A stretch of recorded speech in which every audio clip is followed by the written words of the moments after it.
नमस्कार बंधु माने आज भिडियो को आरंभ करने पूर्व मु आपन को गोटे छोटिया अनुरोध करने को चाहे।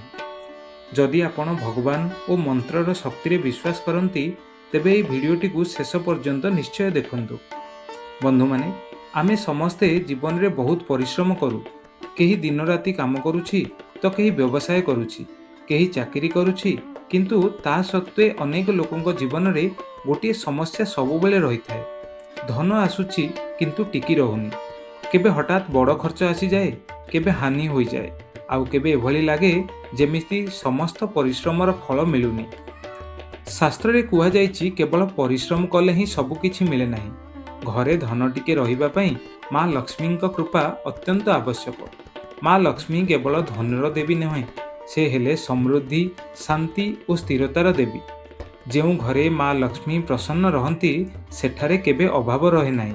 सेइथिपाई तो आजिर ए भिडियो रे मु आपनकु एक अत्यंत शक्तिशाली मंत्र विषय रे कहिबाकू जाउछि। एही मंत्रटी को जदि सठिक भावे, नियमित भावे और पवित्र मन सहित पढ़ा जाए तेबे धीरे धीरे जीवन रे धनर समस्या कमिबा आरंभ होइछे। किंतु बंधु माने एठारे गोटे कथा स्पष्ट कर देबाकू चाहे। एहा कौनसी जादू नुहे, एहा कौनसी एक दिन में धनी कर उपाय नुहे।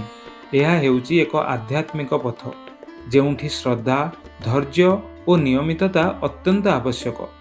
बंधु माने आज जो मंत्र सहित आमे एही वीडियो को आरंभ करुछु सेही मंत्रटी हेउची ओम श्री महालक्ष्मीये नमः। ओम श्री महालक्ष्मीये नमः। यह मां लक्ष्मींकर एक बीज मंत्र।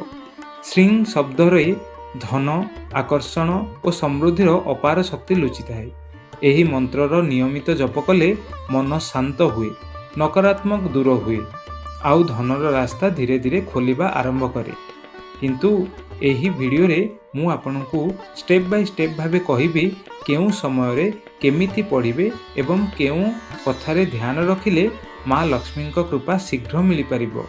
सेइथिपाई बंधु माने वीडियोटी को शेष पर्यंत देखंतु, मन देई शुणंतु, आउ श्रद्धा सहित एही मंत्र को निज जीवन रे अनुसरण करंतु।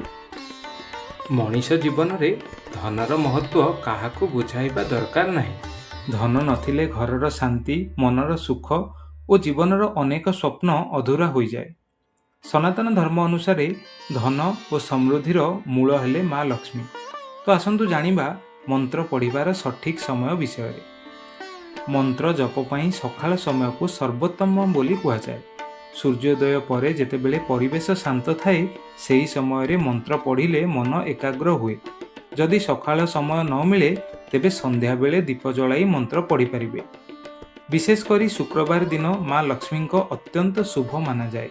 सेथिपाई शुक्रवार दिन एही मंत्र को पवित्र मन रे पाठ करिबा सबुठारु अधिक फलप्रद होइथाए। एबे आसंतु मंत्र पढ़िबा पूर्वरु केमिति प्रस्तुति नेबे सेही विषय कथा हेबा। मंत्र जप पूर्वरु स्नान करी शुद्ध और सफा कपड़ा पिंधिबा भलो। घरर जेउ स्थान रे पूजा करंती सेठाकू सफा करंतु। मां लक्ष्मी को फोटो किंबा मूर्ति आगरे एक दीप जलांतु, धूप दियंतु और फूल अर्पण करंतु। एही समय रे मनरु समस्त नकारात्मक चिंता को दूर करी मन को शांत करिबा अत्यंत जरूरी। तापरे सुखासन किंबा पद्मासन रे सीधा होई बसंतु। आखि को बंद करी मां लक्ष्मी को मुख को मने मने स्मरण करंतु। एबे धीरे धीरे स्पष्ट भाव रे उच्चारण करंतु। ओम श्री महालक्ष्मीये नमः। मंत्रटी को अति कम रे 108 थर पढ़िबा को शास्त्र रे कुआ जायछि।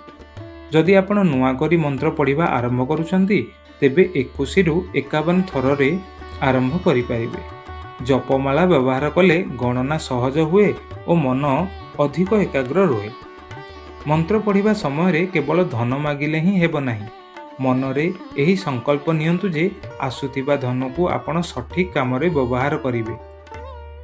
लोभ, अहंकार और असत्य को छाड़ी सत्य और परिश्रमर पथरे चलिबा पई प्रतिज्ञा करंतु। मां लक्ष्मी सदा पवित्र और सत्य मन को अधिक पसंद करंती।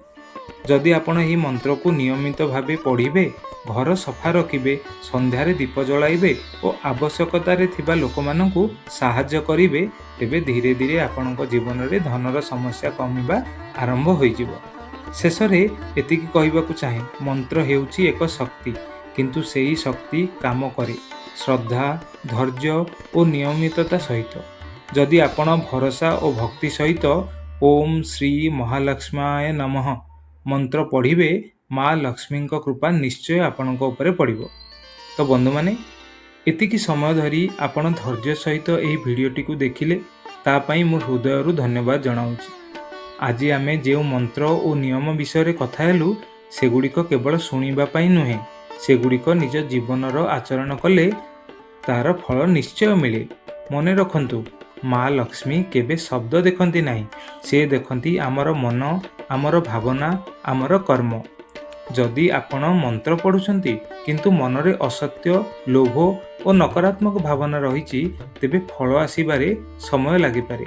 କିନ୍ତୁ ଯଦି ଆପଣ ଶ୍ରଦ୍ଧା ସହିତ ମନ୍ତ୍ର ପଢ଼ୁଛନ୍ତି, ପରିଶ୍ରମକୁ ଛାଡ଼ୁନାହାନ୍ତି ଏବଂ ଧନକୁ ସଦ୍ବ୍ୟବହାର କରିବାରେ ସଂକଳ୍ପ ନେଉଛନ୍ତି, ତେବେ ମା ଲକ୍ଷ୍ମୀଙ୍କ କୃପା ନିଶ୍ଚୟ ଆପଣଙ୍କ ଉପରେ ରହିବ। ଧନ ଆସିବାର ପ୍ରଥମ ଚିହ୍ନ ହେଉଛି ମନରେ ଶାନ୍ତି ଆସିବା। ଯେତେବେଳେ ମନରେ ଶାନ୍ତି ହୁଏ, ବୁଦ୍ଧି ସଠିକ୍ ନିଷ୍ପତ୍ତି ନେଇପାରେ, ଆଉ ସେହି ନିଷ୍ପତ୍ତି ଆମକୁ ଧନର ରାସ୍ତା ଦେଖାଏ। ଫଳ ତୁରନ୍ତ ଦେଖା ନଦେଲେ ମଧ୍ୟ ଭରସା ରଖନ୍ତୁ, ଭଗବାନ କେବେ ବି ଖାଲି ହାତରେ ଫେରାନ୍ତି ନାହିଁ। ଯେଉଁ ଘରେ ପ୍ରତିଦିନ ସନ୍ଧ୍ୟାରେ ଦୀପ ଜଳେ, ଯେଉଁ ଘରେ ଭଗବାନଙ୍କ ନାମ ଉଚ୍ଚାରଣ ହୁଏ, ସେଠାରେ ମା ଲକ୍ଷ୍ମୀ ରହିବାକୁ ନିଶ୍ଚୟ ଭଲ ପାଆନ୍ତି। ଆଜିର ଏହି ଭିଡ଼ିଓଟିକୁ ଶେଷ କରିବା ପୂର୍ବରୁ ଚାଲନ୍ତୁ ମା ଲକ୍ଷ୍ମୀଙ୍କୁ ମନେ ମନେ ସ୍ମରଣ କରି ଏହି ମନ୍ତ୍ରଟିକୁ ଏକାଥରେ ମିଶିକି ପଢ଼ିବା। ଓମ୍ ଶ୍ରୀ ମହାଲକ୍ଷ୍ମାୟ ନମଃ। ଓମ୍ ଶ୍ରୀ ମହାଲକ୍ଷ୍ମାୟ ନମଃ। ମା ଲକ୍ଷ୍ମୀ ଆପଣଙ୍କ ଘରେ ସୁଖ, ଶାନ୍ତି, ସମୃଦ୍ଧି ଏବଂ ଧନର ଅଭାବକୁ ଦୂର କରନ୍ତୁ। ଏହି ପ୍ରାର୍ଥନା ସହିତ ମୁଁ ଏହି ଭିଡ଼ିଓଟିକୁ ଏଠି ଶେଷ କରୁଛି। ଯଦି ଏହି ଭିଡ଼ିଓଟି ଆପଣଙ୍କୁ ଭଲ ଲାଗିଥାଏ, ତେବେ ଏହାକୁ ଲାଇକ୍ କରନ୍ତୁ, ସେୟାର କରନ୍ତୁ ଏବଂ ଏଭଳି ଭକ୍ତିମୟ ଭିଡ଼ିଓ ପାଇଁ ଆମ ଚ୍ୟାନେଲକୁ ସବସ୍କ୍ରାଇବ୍ କରିବାକୁ ଭୁଲିବେ ନାହିଁ।